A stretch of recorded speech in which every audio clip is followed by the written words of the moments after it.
Well, Derek and Kyle, it's great to have you on the podcast. We're really looking forward to this conversation. It's an outstanding topic. And before we get into Dollar Spot, Derek, first, for our listeners who aren't familiar with the Chicago District Golf Association, how would you describe the association and where does your position and role fit into the association's mission? Yeah, that's a great question. I would say it's a very unique position. Most golf associations are there to help golfers with their handicaps, and also they promote the game of golf through amateur tournaments. Position where you actually have a golf association that has a turfgrass specialist is unique. I don't believe there's another one in the country like it. It started in the 80s with a guy named Dr. Randy Kane, and since has stayed. This would be my second stint. I was first in this position after Randy retired back in 2006 until 2012. So I'm back as of 2021. Basically, 400 member clubs. If you're a golf course superintendent, you have an issue, you can call at no charge. And I have to hear from the superintendent. It can't be the president of the club or a golfer. It has to be the superintendent. I can come out and assist. Then, obviously, we also do an awful lot of research, and that gives us hands-on experience as well as an ability to continue to do what we're trained to do. So I have a PhD in plant pathology and nematology, and that's how I've gotten to know folks in the industry like Kyle Miller and others. And so every year we've got research going on. There's diagnostic visits, and then every week I put together a communication that kind of tells people what we're seeing weather-wise, diagnostics-wise, and then if there's anything interesting in the research we're doing. So in a nutshell, that's what it's about. So the market you cover is a fabulous golf market. It's one of the great golf markets really in the entire world. But on the disease end, how would you characterize some of the disease challenges that the courses you work with encounter? So Chicago would not be a good place if you're a superintendent and you don't want to run into some of our common turfgrass diseases. We're in the upper Midwest and near the Great Lakes, and so it's a cool, humid environment.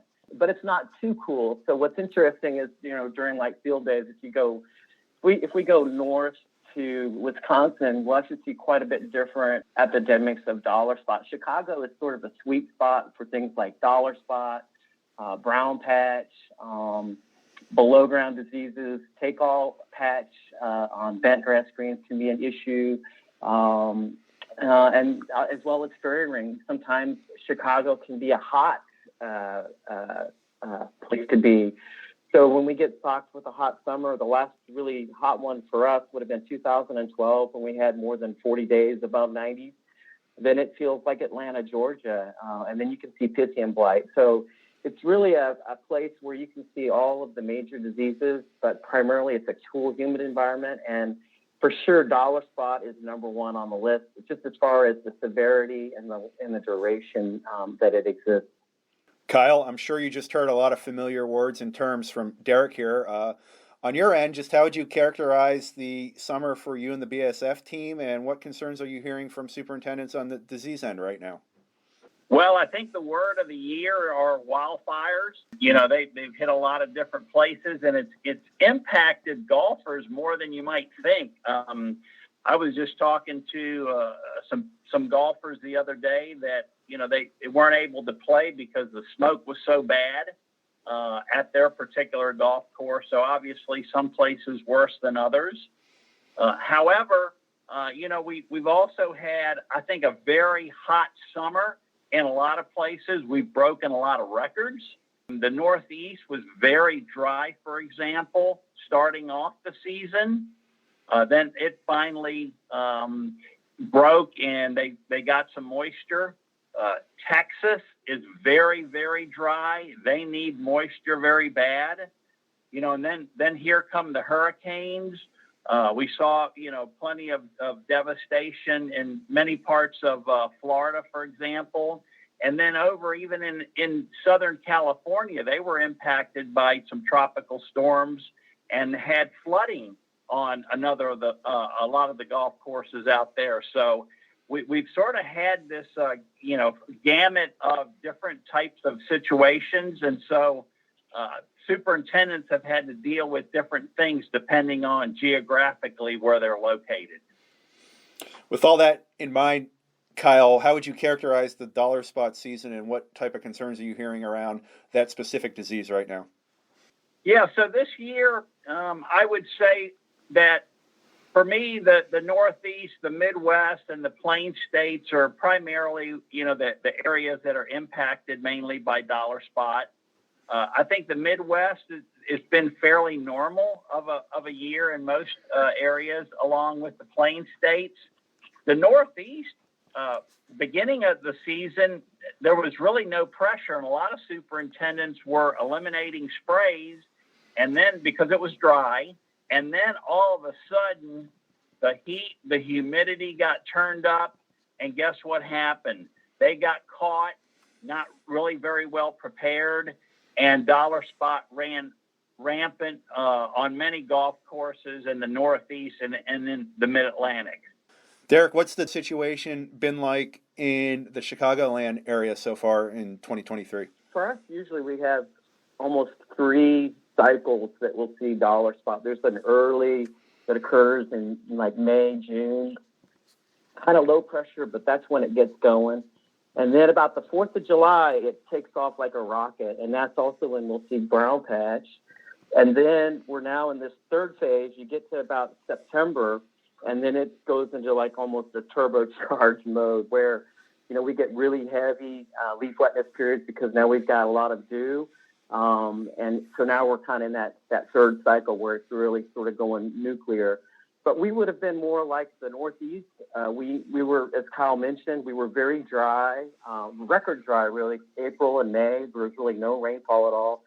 So when we finally started to see some rain, it would have been about the 3rd week of June. And like he said, if you're going to eliminate fungicide apps for dollar spot, you could have done it at that point in time. But again, then what we saw really was the 4th of July weekend, rain returned. And it wasn't just normal rain. It was kind of what we're beginning to see is, you can have periods of drought, but then when you do see the rain occur, it's heavy, heavy storms that come in and give you an inch or more. So you go from completely dry to then completely wet. And that changes things in a minute. And for one thing you can say about dollar spot, it's kind of an amazing disease that how rapidly it can actually develop when conditions are conducive. And so when you get to July and you don't have a fungicide down and you're going to try to go after it in a kind of a curative preventive mode, you can really be amazed at how much disease can develop before you can get out there on a sprayer. This is for either of you, and Derek, you sort of just touched on some of maybe the potential answers here, but why does this disease that's been around for such a long time and we have so much knowledge about remain so difficult to control for a lot of golf course superintendents and their teams? It's like crabgrass in your lawn.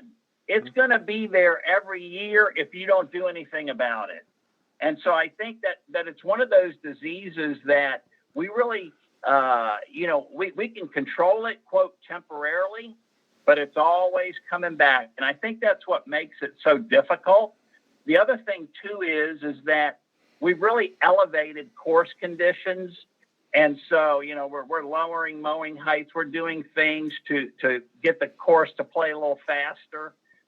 And because of that, the turf is more susceptible to, different things like diseases, for example, and just stress in general. And so I think because of that, it's more and more difficult to do a great job of controlling it because, we probably got the turf sort of on edge a little bit. And that makes it very difficult to be able to really have a program that is totally effective on the disease. Yeah, I would agree with all of that. I would just add what we're beginning to see kind of goes back to the weather. We're seeing that third and final epidemic of dollar spot, which is really, really aggressive. It's actually now getting a longer period of development, and that's because we're seeing warmer periods last longer. So we used to see, October was kind of when things get shut down. Dollar spot, when you drop below 50 degrees at night, consistently it kind of shuts it down. But we're not now seeing that all the way sometimes into almost, mid to late November. So what that means is guys are now looking at maybe another month in some cases that they didn't used to have to deal with dollar spot. Also, it's a disease that you can't just manage it based on a calendar-based schedule. So if you're looking at the label and you see the rate, and you see a kind of a range, and you're thinking that's what you're budgeted for, that's what you're planning for. Problem with that is when you get into this late fall period when dollar spot pressure is so high, those intervals aren't necessarily going to hold. And so we saw that like last year in a fairway situation. The 28-day spray, it didn't matter what chemistry it was. If we had it at a 28-day, breakthrough was occurring with dollar spot. So the only thing that was holding back that super aggressive late fall dollar spot was intervals of 14 days or 21. And that's on a fairway. And that's a fairway with, pretty good fertility. It's just that, again, the leaf wetness and the temperatures are ideal for development in those periods. So superintendents now, part of why dollar spots are difficult to control is that you've got to be able to call an audible, and say, hey, we need to change that interval, tighten it up. Kyle, we focus a lot of our conversations here on successful disease control programs, but let's take a look at dollar spot from a bit of a different angle than we typically do. What factors would result in a dollar spot control program not working as effectively as desired?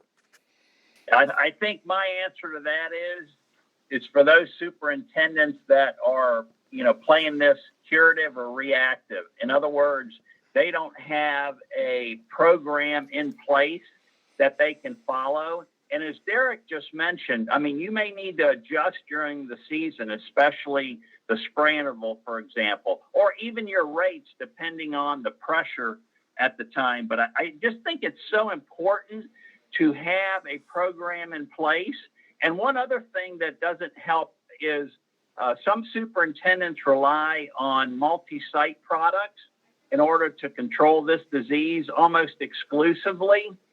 And that doesn't work very well, even though on the outside you might think, well, I'm not going to have any problems with resistance, for example. However, if you get dollar spot into that plant, those contact multi-site type products aren't going to be very effective. So you need to make sure that you're integrating products that are penetrants that get into the plant that can protect the plant. And then the other thing for me, too, is, and Derek mentioned a little bit about this, was leaf wetness. I think, too, cultural practices like removing dew if you can, like spoon feeding during the year to keep nitrogen levels at a good level where dollar spot can be less of a problem. I think all those kinds of things can really help.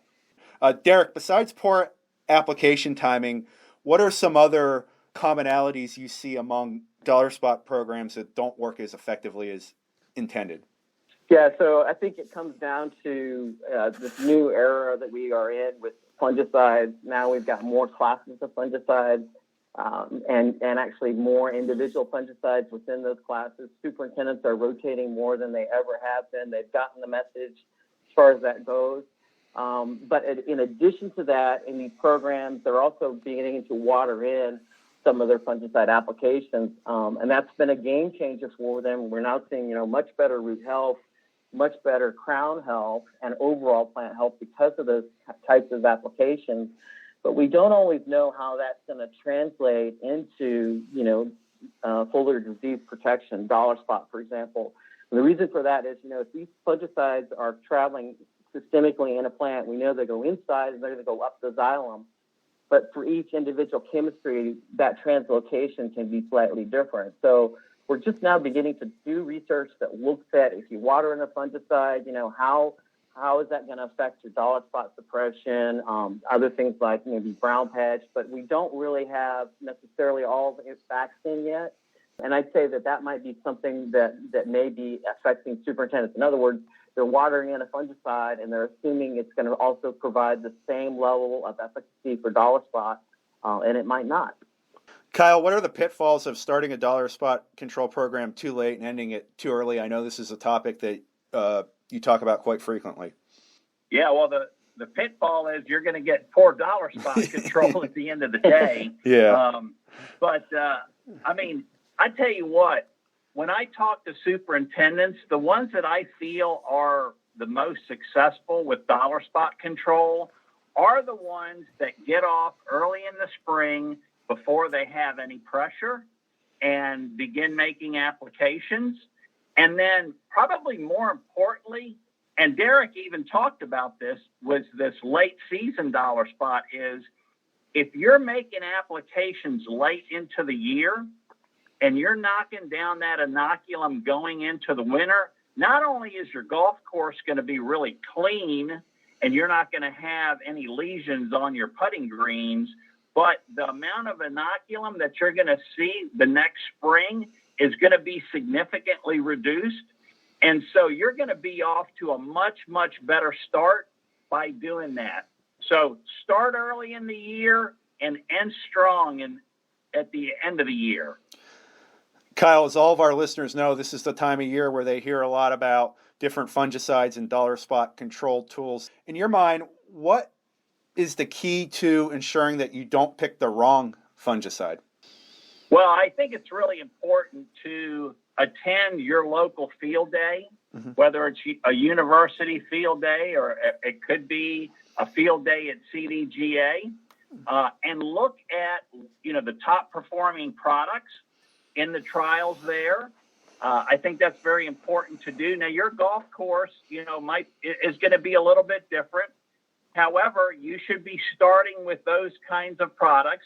You should bring them to your golf course. You should evaluate them side by side compared to, what you're doing today and see if they're outperforming, your standard treatments, for example. So use your golf course sort of as a research site, if you will. The other thing that I've found too is sometimes products that are top shelf products that are very strong products, they just may not have a good fit at your particular golf course. So you need to tease that out. But like I said, I think when you do your own quote research at your golf course, that's going to really, really help you decide what is working the best for you. Derek, one of the beauties of your job is that you get to work with facilities at all different levels that have different budgets and expectations. What can you tell our listeners about effectively controlling dollar spot when you're on a tight and limited budget? What type of guidance can you give the courses that maybe fall into that category? I think the lesson is that you'll see success at all levels.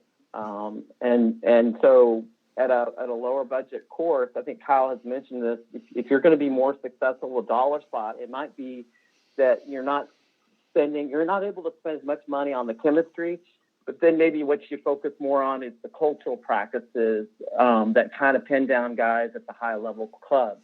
So instead of having to go such low nitrogen rates, a lower budget course could probably reduce dollar spot by just increasing nitrogen somewhat. At a high-end club, they're at really, really low height. Again, at a lower budget course, you don't need to go so low, and this turf stress is really related to dollar spot. So, but just by easing back on some of the high-end practices that are required for like tournament golf at the high-end clubs, a lower budget course is actually able to reduce, some of that dollar spot pressure just by improving plant health through cultural practices. And so I think you'll always kind of see similar results, but really underneath that, there's probably more to the story. And so I think, typically what you'll see is there's just less pressure on the grass to perform, and that helps the guys reduce again the stress that's related to dollar spot and other diseases. A lot of these diseases are stress related, and I think that's part of the story here. Dollar spot is just the same. So part of why, in this conversation, dollar spot's become a real problem and continues to be a problem is we continue to be experts at stressing turf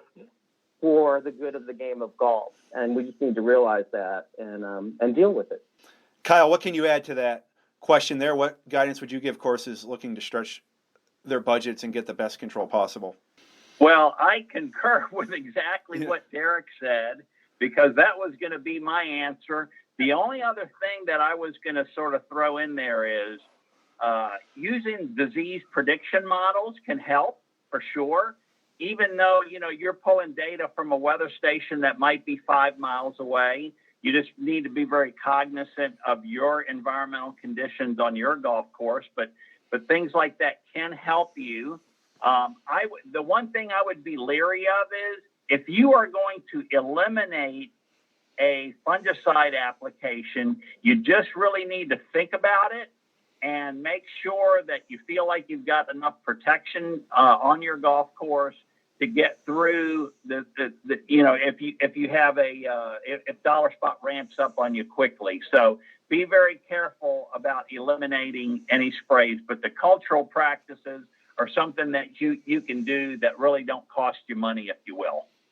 This is for both of you. Let's say a superintendent gets to the end of the season and says that whatever we were doing this year just flat out didn't work, and they want to start a program from scratch or completely reassess it. Where do you begin when rebuilding a program? First for you, Kyle.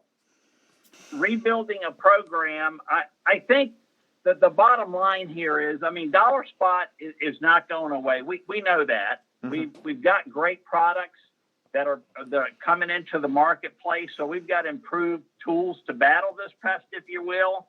I think, to me, give your fungicides the best chance to succeed by doing, certain things. And I can ramble a list off, like removing dew. And they say remove dew before 7 a.m. in the morning or it's not doing a whole lot of good.